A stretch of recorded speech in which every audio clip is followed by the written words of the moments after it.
Hello and welcome to Selling Sheet Music, a podcast created to help composers, arrangers, and songwriters learn the ins and outs of self-publishing sheet music.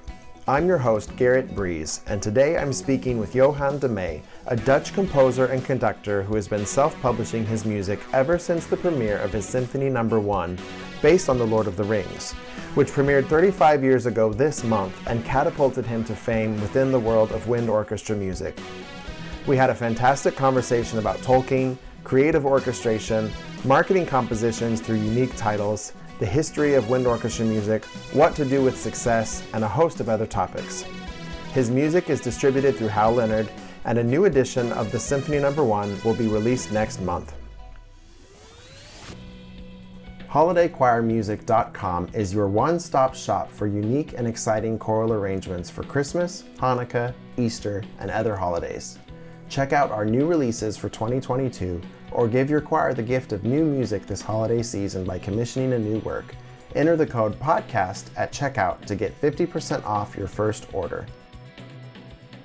Selling Sheet Music is now on Patreon. Head over to patreon.com/sellingsheetmusic to support the show and join a community of composers and publishers at the same time. Member benefits include one-on-one consultations, free choral music, and monthly Q&A sessions. Johan de Meij, welcome to Selling Sheet Music. Hi, nice to meet you, Garrett. So this is a podcast for composers and arrangers, many of whom are self-publishing, all of whom I think are trying to do what you did, and that is to find their own unique spin on their music and get noticed. So I think with that in mind, we have to start with your Symphony Number 1, which is unique in a number of ways. The fact that it's written for concert band, the fact that it's your first piece, and the fact that it's inspired by the material from J.R.R. Tolkien's The Lord of the Rings. So could you talk about how that piece came to be, and especially why you wrote it, even though everyone told you not to? Yeah, exactly. We have to rewind back to the 80s. I started thinking about the piece in 1982, to be precise, and I started reading the books and making notes, etc. And I started the composing process in 1984. And it was finished in December of 1987, so it took me almost 4 years to write it. And yes, this is my first piece. And when I told people in those days that I was writing a 45-minute symphony, everybody said, "You're out of your mind. You know, nobody's going to play that. It's too long." And my standard answer was, "Well, I know pieces of 4 minutes that I think are too long." So that didn't come across very well, but because in those days, there were no pieces longer than 45 minutes or around 45 minutes. Very few, nor were there symphonies. I mean, the whole history of the symphony for wind orchestra goes back to Hector Berlioz, who wrote his Symphony Funèbre et Triomphale, which is a large piece, a great piece, by the way, with a trombone solo in the second movement, Oraison Funèbre. And then came, there's a Percy Kelly symphony, of course, the Hindemith, but that's only like 14 minutes. Two French composers started writing serious symphonies for wind, Ila Goskovsky and Serge Lançon. They wrote Symphony Paris, a Manhattan Symphony. And that was before I started working on my symphony. The reason I wrote a 45-minute piece was that I was already had a name as an arranger in the early 80s. That all started around 1980 when I started to make arrangements of more popular music. The most popular was, and still is, The Moment for Morricone, the film music of Ennio Morricone. That became a huge hit, and it still gets played all the time. And also in the 80s, I wrote a lot of other arrangements like The Phantom of the Opera, and also some classical stuff for Romeo and Juliet, Star Wars, etc. But I really wanted to just as a hobby, writing my own music. And a lot of people asked me to. They said, when I became known as an arranger, they said, well, this is great, but why don't you start composing yourself? And I said, okay. Had you studied composition up to that point? No, I've never had a single lesson in arranging or composing. It's all self-taught. That's incredible. Yeah. I never went to a teacher. Of course, I have my conservatorium diploma on conducting and trombone, but not on composition. So I did get theory and counterpoint and all that, but not on arranging and composition. I think I learned the most from two things: just playing in an orchestra or playing in a wind orchestra. What I've been doing since the early 70s. I'm an old man by now, if I think of those dates, But I learned a lot just sitting in an orchestra and listen and see what was going on. The most I learned from just reading scores from the classical masters, Stravinsky, Prokofiev, Bruckner, Mahler, seen them all, Dvorak, That's how I learned to orchestrate. Just watch how the big guys do it, and there are no secrets in those scores. And and I still love what I'm doing. It's still my hobby. So the Lord of the Rings started as a hobby. It was not a commission. There was no deadline, no concert planned. And I started with the fourth movement, The Journey in the Dark, because that was the chapter that captivated me immediately when I was reading it. I could hear the music to that, that claustrophobic journey in the mines of Moria, etc. So, but as I said, everybody told me I was crazy to write a piece of that length. It's funny that they say that nobody will play it, and now it's one of the most performed works in the literature. And then at 1988, right after the premiere, I decided to start my own publishing company, Amstel Music. And this year we're celebrating 35 years, Lord of the Rings and my company.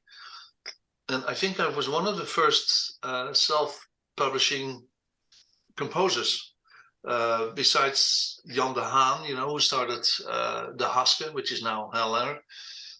He was about the same time that he started also publishing his own works. And there's a guy he passed away, but his name was Guy Wolferman. And he started his own company called Lyric Music or something. A British composer who I think was the first self-publishing composer that I know of. What do you think makes a piece of music authentic to Tolkien? And as somebody who spent a lot of time in Middle-earth and a lot of time in that material, what was it like for you to watch 15, 20 years later as the Peter Jackson movies came out, and then recently with the Amazon Rings of Power? And what's it like for you listening to those scores and, knowing that yours came first? I think it holds up remarkably well, but I'm curious on your thoughts of how the soundtracks interpreted the source material. Well, I haven't seen the latest one yet, or listened to the music. I have no idea. But of course, I know the Howard Shore scores, and I think they're fabulous.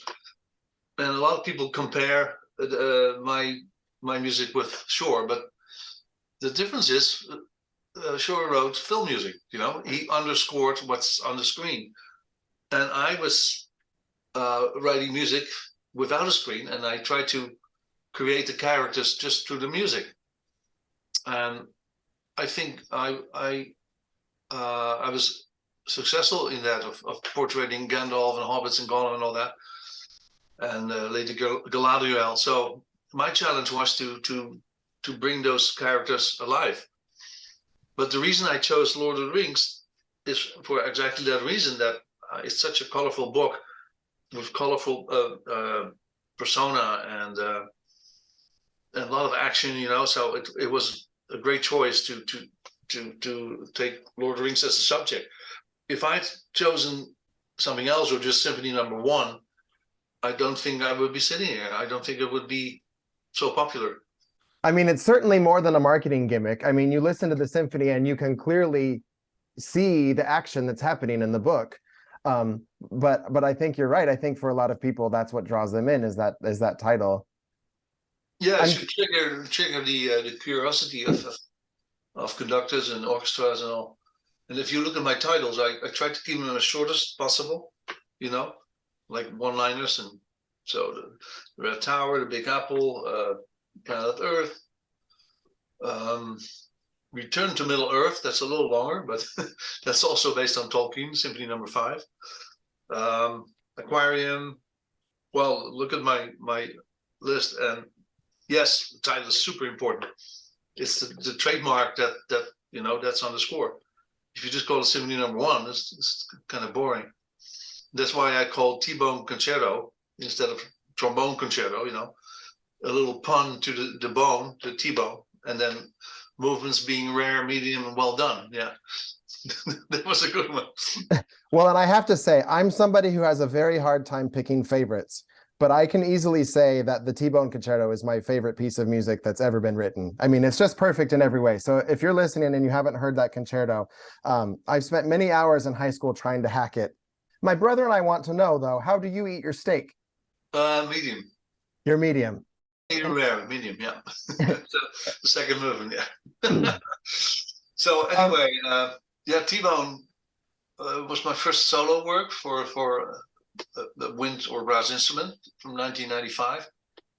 I now have 10 solo pieces. So the T-bone was the first one, and I'm happy to say it really became a standard piece on the trombone repertoire. All the big trombone players in the world have played it. You know, Joe Alessi, Christian Lindbergh, Alain Trudel, you name it. The whole list goes on.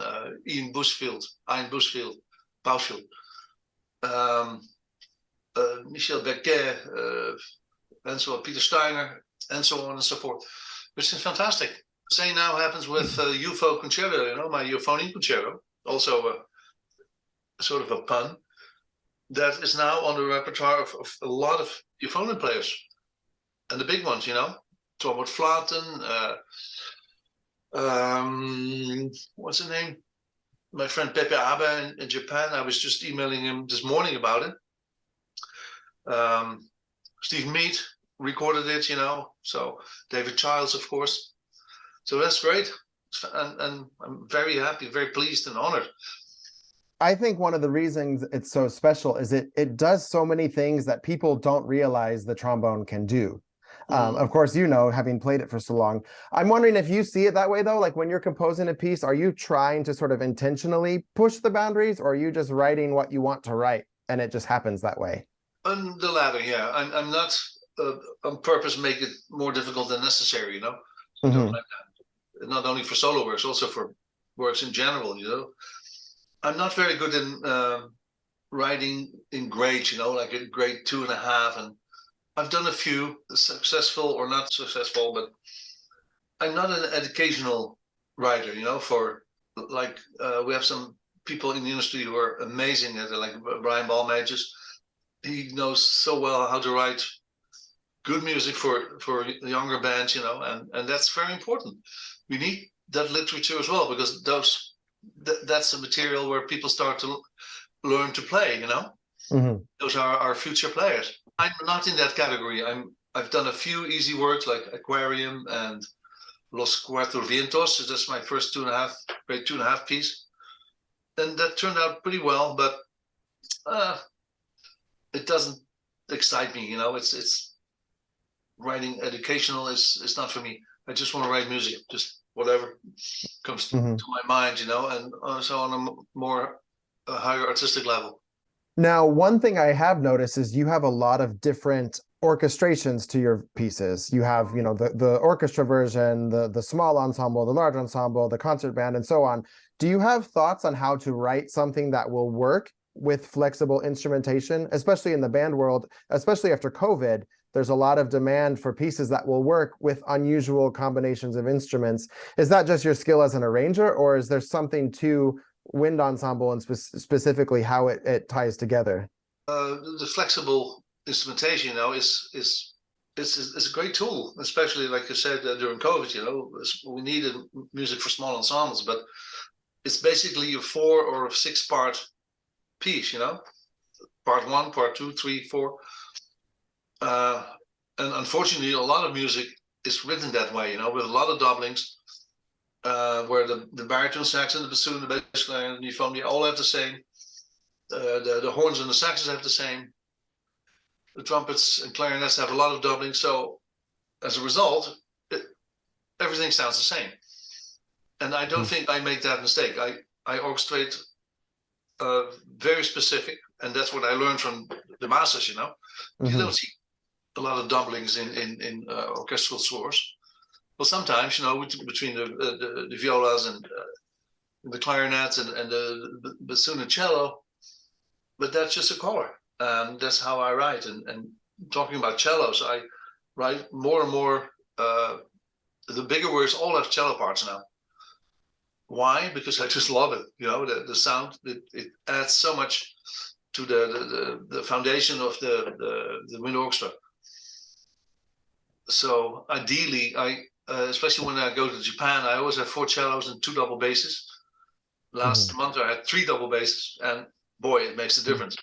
It really sounds much better, much richer, and you can use techniques like pizzicato and all that. So to someone who's not familiar with the world of concert bands or wind ensemble or whatever you want to call it, how would you explain that world to them? Who's playing the music? What are the trends that are happening right now that you see in that world of literature? Well, unfortunately, in my 40-year career now, or almost 45, I still have to explain to people that a band is not, a marching band or a humpapa band. There's still a big a misunderstanding on what a band is, and I never use the word band. It's the 4-letter word. I always say wind orchestra, and that's the best way to describe it. Because how many names do we have? Wind band, concert band, symphonic band, symphonic wind ensemble, symphonic winds, wind symphony. Yeah. But it's confusing. A wind symphony, no. I would say in Dutch we say harmony orchestra versus symphony orchestra.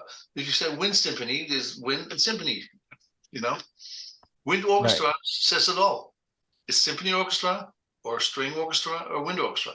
So I keep, and all my publications have wind orchestra for wind orchestra or brass band. That's very clear. But there are at least 8 to 10 names for the same instrumentation, symphonic winds, a wind ensemble. And of course, there is a difference. Like the Fred Fennell wind ensemble was 1-2 apart, with no doublings, with 3 trumpets, 3 trombones, 6 clarinets at best. That's something else than a large wind orchestra. Right. So I would say, okay, you can call that a wind ensemble and wind orchestra. Those two difference I can make. But the wind ensemble could also be an octet, or like the Dvorak with cello and bass. So yeah, wind orchestra, that's easy. I wrote an article which I'm happy to send to you, and you can send it to anybody else, together with Frank Tekeli, Alex Shapiro, some European composers, and the title is Trends and Changes in the Wind Orchestra Literature over the last 25 years. And it's a very interesting article. It describes how much has changed in orchestration, in presentation, locations. People play more and more outside of the concert hall in an old factory or things like that. And I love that. So I will, after our talk, I'll email it to you and you can spread it and put it on your website. It's public. Yeah, I'll put it in the show notes for the episode, so when people listen, they can click on the link. So everybody wrote a chapter, and it's very interesting and very well done. They really took it very serious. Also, some conductors like Eugene Corporon wrote a nice chapter, and Oscar Navarro, my friend from Spain, who's now very, very popular, especially in Europe. And my chapter describes my music in 3 the categories being the use of, one of them is the use of rare or non-musical instruments, which I've done a lot, using the bottles in Extreme Makeover and using funny percussion instruments or empty beer cans, you name it. The other one is incorporating existing music, which could be folk music or classical music. Again, Extreme Makeover is an example where I use Tchaikovsky's string quartet, second movement, as the main theme. And the other one is using the space more than the podium. So off stage, backstage, from a balcony, widening the performance space is one of the things I do a lot. A good example is my saxophone concerto Fellini that uses a circus band, and they're in the lobby. And it's always fun because it's never the same. It's a small ensemble. It's almost like Soldier's Tale instrumentation, and with a bass drum and a sousaphone, a cornet, a clarinet, a piccolo, an accordion. It's just it's a parody of a small circus band, and they play a complete different role than what's happening on the podium. They, if you look up on YouTube, Fellini, Johan de Meij, you'll find many great performances, and it's hilarious. It's a theatrical piece. The soloist is not the soloist who stands next to the conductor. No, he's all over the place. He starts behind a makeup table on the podium while the orchestra plays the introduction, and he starts to put on some makeup with one hand, a little red nose, and with the other hand, with his left hand, he already plays a couple of notes on his saxophone, predicting what's coming next. And then suddenly the circus band starts to play a march, in the lobby. And he sort of wakes up because he's sort of dreaming, he's the clown of the circus. He has to do the show 4 times a day. He hates it.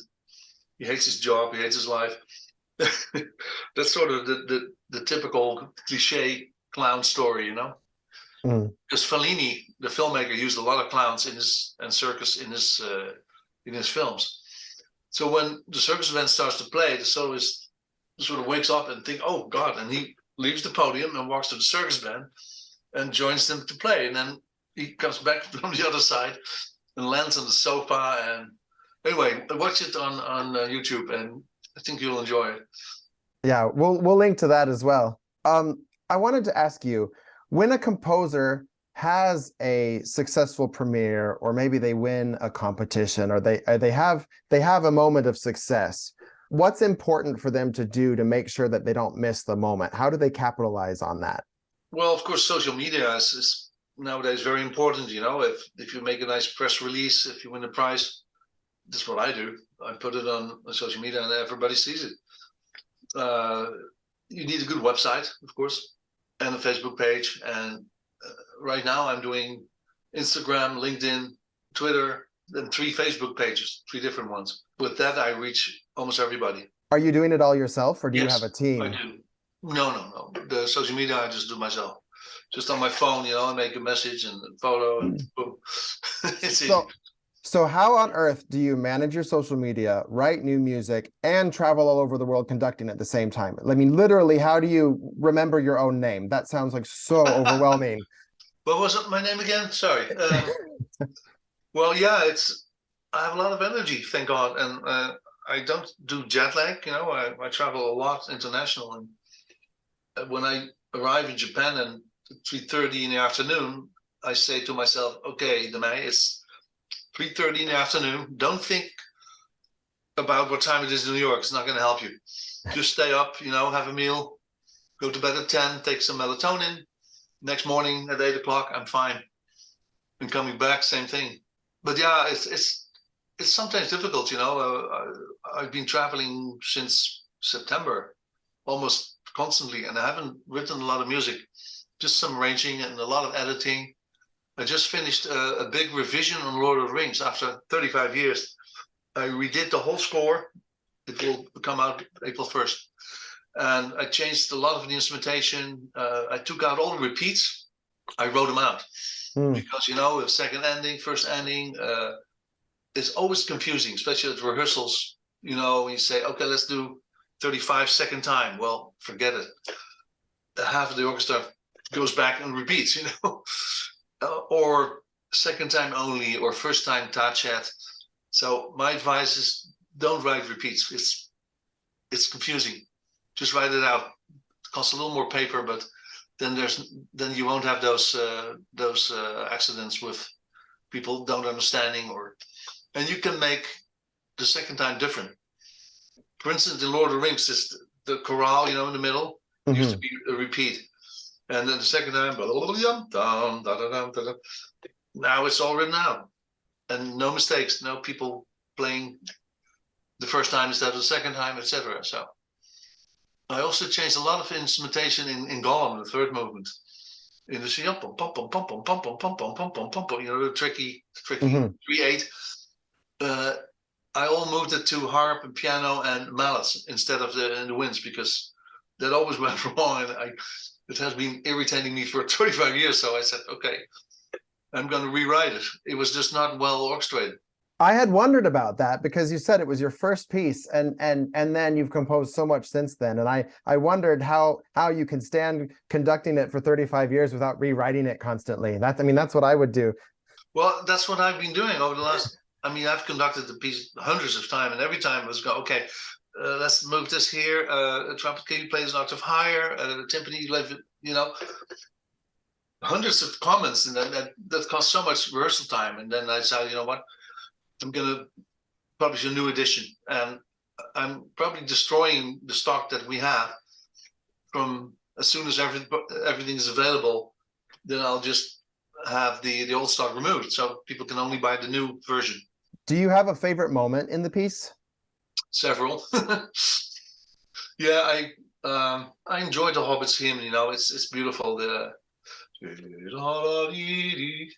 I was going to say, actually, I was doing some listening on YouTube, and it looked like you were having the most fun conducting that part of the piece. Yes, it's emotional for me, because the hymn was played at both my father as my mother's funeral. So for me, it has a different impact now, and it has nothing to do with the book. No, I think about my parents when I conducted, so. Have you put words to it? Some people did, yeah. Where was it?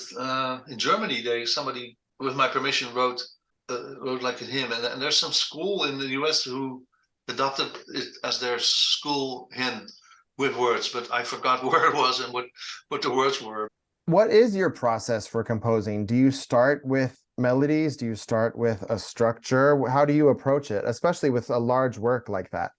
I have no recipe. I usually start with the title, and the form, is it a solo concerto, is it a symphony, is it overture, whatever. But I have I never do the same thing. Sometimes I start in the middle, sometimes I start beginning, sometimes I start just finding new chord progressions, or I find a melody and I put chords to it. One of the reasons I don't teach composing, because I don't know how to explain it. It's such a crazy process that happens in your head. And sometimes people ask me, what program do you use to compose? And then I say, oh, is there one? I'm using Sibelius, but that's notation. That's not composing. That's something different, Right. What do you use, by the way? Finale. Finale, okay, yeah. No, I use Sibelius, and thank God there's Note Performer, which I recommend to everybody, especially young composers, because don't use the general MIDI. It's horrible. It's absolutely horrible. It sounds like a barrel organ, and Note Performer is a great program. It sounds really like real instruments. And I know the guy who developed it in Sweden. His name is Arne Wallander. And I am in touch with him if I have a little problem, he responds immediately. So I highly recommend using Note Performer. I think you can also use it with Finale, because I don't think the general MIDI of Finale isn't much better than Sibelius. My advice for young composers: if you send in a piece for a competition, don't send in the general MIDI, because you disqualify yourself immediately. I cannot listen to it. It's so terrible. We recently had this discussion with the ABA. I'm on the jury of the ABA Oswald, you know, the American Masters Association, which is taking place right now in Lawrence, Kansas. But I couldn't go, unfortunately. But we had this discussion: should we accept only live performances, recordings, or MIDI? And I said, well, my standpoint was MIDI, but please use the right programs. Yeah. And of course, live is our preference, because that's what real people. If you have a good MIDI program, you can make the most impossible technical things possible, because you know the computer reads it. So we had a big discussion, very interesting discussion about it. So my advice, composers, if you send in, and it has to be anonymous, you know, you can't put your name on, but make sure you have a good MIDI recording. Otherwise, you have no chance. So let's dig into that a little more. How important are these composition contests to new composers starting out? And what would your approach be for deciding where to submit and how much emphasis to put on it? And like you said, you yourself are still submitting for contests and winning awards. Yeah. And so how are we supposed to compete with you, you know? Well, I've lost many times. I've won like 8 or 10, I don't know the number, it's on my website. I've won 8 or 10 major compositions, contests, like the Sudler was the big one with Lord of the Rings, and in Corciano in Italy, I've won like 4 times. But it's all anonymous, so you know, it's nobody knows who's who. Casanova won there, Planet Earth, Echoes of San Marco. It's super important. I mean, we talked about this earlier, you know, if PR, if you want to put your name on the map, winning a prize is fantastic, because then you can tell the world, you know, and people will be interested in the piece, and it will get played, and you can put it on the score. Mm-hmm. So I always look out for competitions. The problem is that most of the time it has to be unperformed and unpublished. And of course, all my works gets published and performed. So I can only send something in if it's before the premiere date. And sometimes I just change the name. I change the title on purpose. I just give it a motto to hide the identity of the composer. Are you still self-publishing your music? Yeah.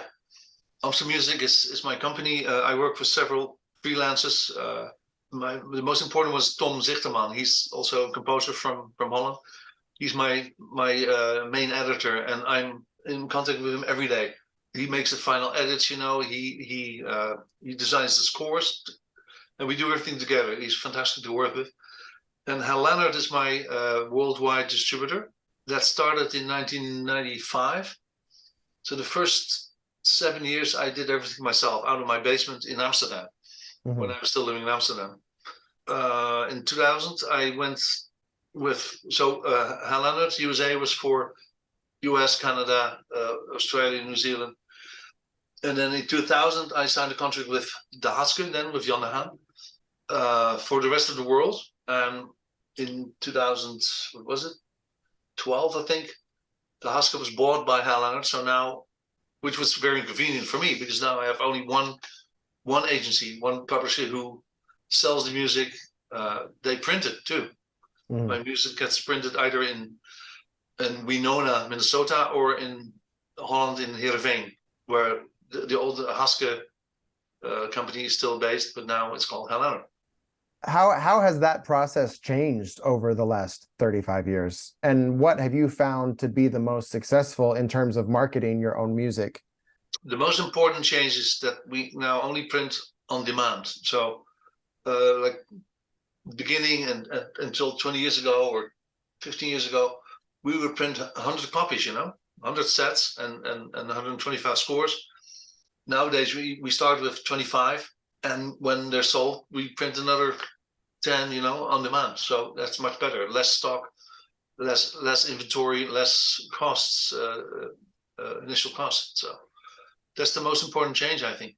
And of course, the software has become so much better. Another reason I wanted to redo the Lord of the Rings, because the score is terrible.